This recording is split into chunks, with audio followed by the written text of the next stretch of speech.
আসসালামু আলাইকুম ওরহমতুল্লাহি ওবরকাতুহ। Zubair agro and quail farm থেকে আর কি একটি মেসেজ দেওয়ার জন্য আজকে আসা। সেটি হচ্ছে যে আজকে পবিত্র শবে বরাতের রাত, যদিও সেটা শবে বরাত না, আমরা একটা প্রচলিত নাম দিয়েছি শবে বরাত। কোরআন এবং হাদিসে সুন্নতে এর নাম হচ্ছে লাইলাতুম মিনাশ শাবান, লাইলাতুন নিসফুম মিনাশ শাবান, শাবানের মধ্য রজনী। তো এই রাতে সবাই অনেক ধরনের জিনিসই চাবে আল্লাহর কাছে।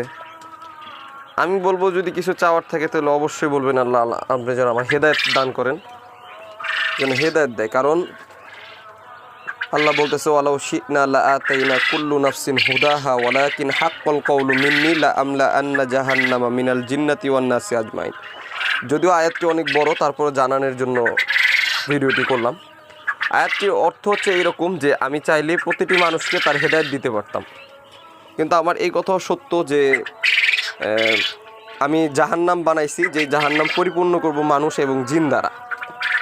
সুতরাং তোমরা তোমাদের ফলাফল ভোগ করবে, সেই দিন আমাকে দোষারোপ করতে পারবে না, সামথিং এরকম কিছু একটা আয়াতটা। সো আয়াতটা যখনই চোখের সামনে আসে অথবা পড়ি, খুবই ভয়ভীতি কাজ করে ভিতরে। আল্লাহ যেন আমাদের সবাইকে মাফ করে। লাইলাতুম মিনান নিসফুম মিনাশ শাবানের রাত্রে যেন আমরা সঠিকভাবে ইবাদত করতে পারি, আল্লাহর মনোবাসনা পূরণ করতে পারি, আল্লাহর খুশি করতে পারি আল্লাহকে। মোট কথা। আসসালামু আলাইকুম।